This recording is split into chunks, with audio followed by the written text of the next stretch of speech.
Welcome सैयंस। So last video में हमने देखा कि 3 तरीके से हम जावास्क्रिप्ट को यूज़ कर सकते हैं, इंटरनल में with in head and with in body, और एक्सटर्नल मीन्स एक अलग फाइल बना के। मैंने आपको बोला था कि एक्सटर्नल जावास्क्रिप्ट जो है उसके कुछ फ़ायदे भी हैं और कुछ नुकसान भी है, तो वो मैं आपको नेक्स्ट वीडियो में बताऊंगा करके। तो अभी हम देखते हैं कि उसके फायदे और नुकसान क्या क्या है। तो फर्स्ट हम देखते हैं कि उसके फायदे क्या क्या है। Pros of external JavaScript means कि उसके फायदे, it helps in the reusability of code in more than one HTML file. Means कि हमने अगर एक जावास्क्रिप्ट फाइल बनाई है और हमारे पास 5 से ज्यादा मतलब 5-6 multiple number of HTML file है, तो वो एक फाइल को हम एक जावास्क्रिप्ट फाइल के अंदर जो कोड है उसको हम ये सभी HTML फाइल के अंदर बार बार यूज कर सकते हैं। तो हमें वो हर बार कोडिंग नहीं करना पड़ेगा। इसके बाद है कि it's allow easy code readability. Means कि जब हम जावास्क्रिप्ट CSS है वो स्टाइलिंग के लिए यूज होता है HTML में।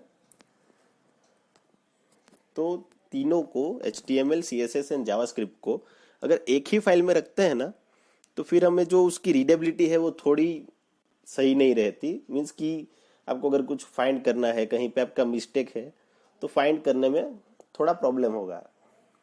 और जब हम एक्सटर्नल फाइल बनाते हैं जावास्क्रिप्ट के लिए, तो क्या हो जाता है कि एक HTML का कोड पूरा अलग है, जावास्क्रिप्ट का अलग है, वैसे हम CSS के लिए भी अलग बना सकते हैं। तो तीनों फाइल अगर अलग अलग रहेंगी तो अच्छा रहेगा। मीन्स कुछ एरर है तो फाइंड करने में वगैरह। और मोस्टली जो प्रोफेशनल डेवलपर्स हैं, मैं भी जब जॉब करता हूँ तो वेब डेवलपमेंट ही करता हूँ मैं, तो उसमें भी हम ये सब फाइलें अलग अलग रखते हैं। क्यों? क्योंकि जब भी कुछ एरर आ रहा है तो उसे फाइंड करना इजी रहे करके।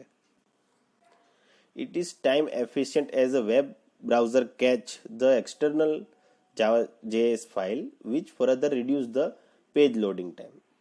मीन्स क्या है टाइम एफिशिएंट? मीन्स क्या बोलना चाह रहे हैं कि मीन्स वेब ब्राउजर का जो कैच होता है, कैश, वो एक्सटर्नल जावास्क्रिप्ट फाइल है ना, उसको एक बार खुद में लोड कर लेता है।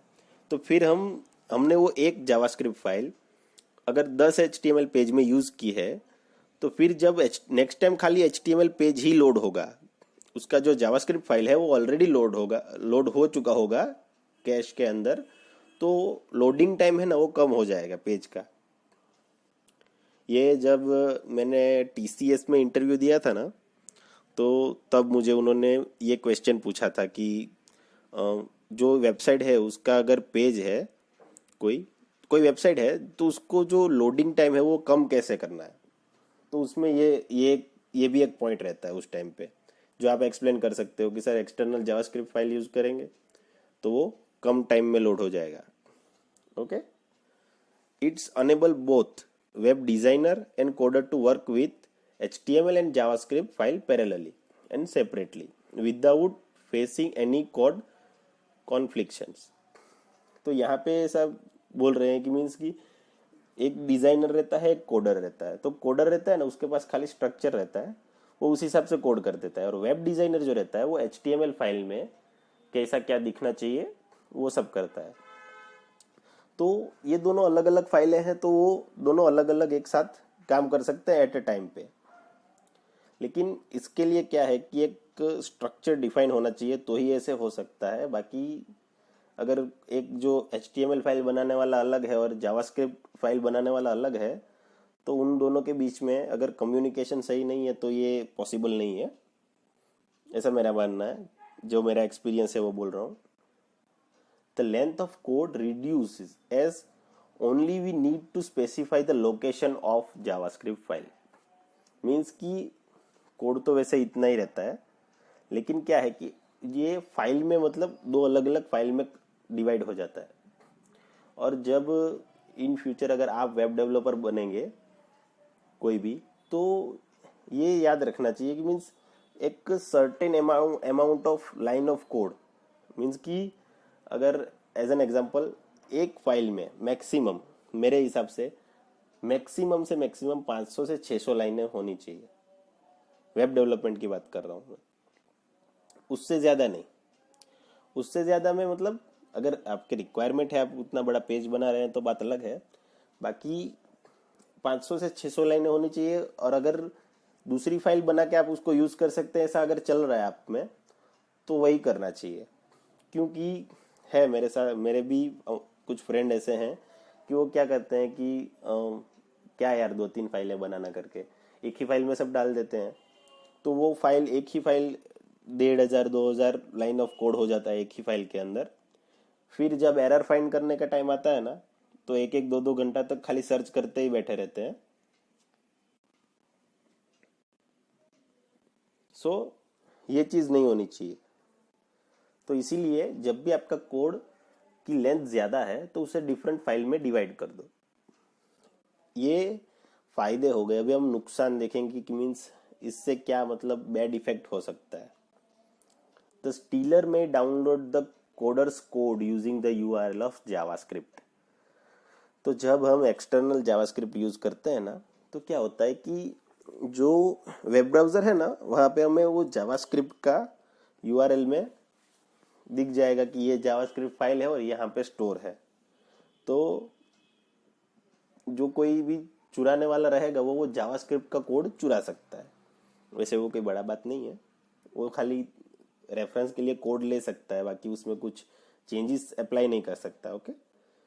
उसके बाद है, if two JavaScript file are dependent on one another, then failure in one file may affect the execution of the other dependent file. 2 HTML file, 2 JavaScript file बनाई हमने। जो सेकंड वाली है वो फर्स्ट वाली पे डिपेंडेंट है, मतलब फर्स्ट वाले में से हम सेकंड का कोई फंक्शन है वो कॉल कर रहे हैं, बरोबर। वो फंक्शन कॉल क्या कैसे करते हैं, क्या करना रहता है, वो जो नॉन प्रोग्रामिंग बैकग्राउंड से है उनको मैं बाद में बताऊंगा जब हम एक्चुअल में कोडिंग करेंगे। और ये सब आपको यहाँ पे वीडियो थोड़ा लंबा करके सब बताने का रीज़न ये है कि इसमें कुछ चीज़ें ऐसी हैं कि जो आपको इंटरव्यू के टाइम पे आ सकती हैं। मीन्स कि आपको जब कोडिंग करोगे तब उसका ज़रूरत नहीं है ये सब जानने का कि कोई आपका वो जावास्क्रिप्ट फाइल चुरा सकता है वगैरह, लेकिन इंटरव्यू वाले ऐसे क्वेश्चन पूछ सकते हैं। इसके लिए मैंने फर्स्टली थियोरेटिकली थोड़ा कवर किया है। और तो इसमें क्या होता है जावास्क्रिप्ट में कि अगर आप इंटरनल जावास्क्रिप्ट भी यूज़ कर रहे हो ना, तो ऊपर की मतलब 10 नंबर की लाइन पे जो कोड है आपका जावास्क्रिप्ट का वो गलत है, और उसके बाद 11वीं से लेके 20 मतलब वो बाकी की 10 लाइनें हैं वो सब सही है। लेकिन अगर 10वीं लाइन गलत है ना, तो उसके बाद वाली भी कोई भी नीचे की जितनी भी है ना 10, उसका कुछ इफेक्ट आपको वेब पेज में नहीं दिखेगा।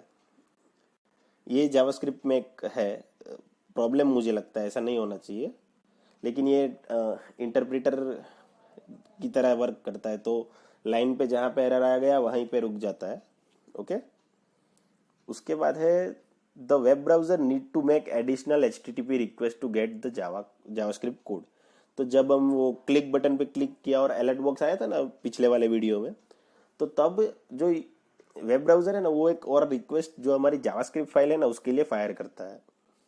तो वो एक एफर्ट थोड़ा वेब ब्राउजर के लिए बढ़ जाता है, लेकिन वो इतना मैटर नहीं करता।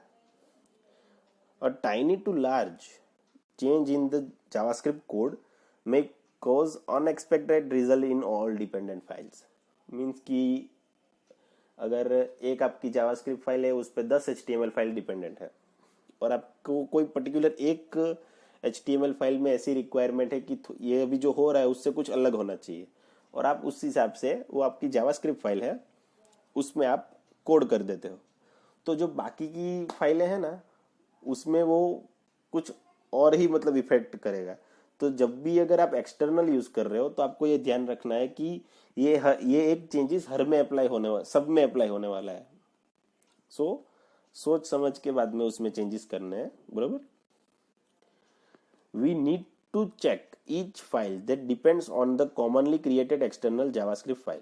मीन्स कि जब आप को एक पेज में जो रिक्वायरमेंट है HTML पेज में एक फाइल में, वो रिक्वायरमेंट अगर सब में है कि नहीं है, फिर आपने चेंज किया उसके बाद किसी में और कुछ इफेक्ट हुआ है कि नहीं, वो सब आपको बाद में चेक करना रहता है. If it is a few line of code, then better to implement the internal JavaScript code. अभी हमने पिछले वाले में जैसा किया था कि खाली क्लिक किया और अलर्ट बॉक्स आ गया, बहुत छोटी सी चीज है. उसके लिए अगर हम एक पूरी मतलब फाइल बना दे एक्सटर्नल, तो वो सही नहीं है. यहाँ पे तो मैंने आपको दिखाने के लिए बनाई थी कि कैसे मतलब एक्सटर्नल वर्क करता है, एक्सटर्नल जावास्क्रिप्ट वर्क करता है करके. सो अगर छोटा सा कोड है, मीन्स मेरा मानना यहाँ तक है कि अगर मीन्स 50-60 लाइन मतलब 100 लाइन तक का अगर जावास्क्रिप्ट का कोड है ना, और अगर इजी कोड है ना, तो आपको एक्सटर्नल यूज करने की ज़रूरत नहीं है. ठीक है. सो आज के वीडियो के लिए इतना ही. Okay, good bye, सेयंस.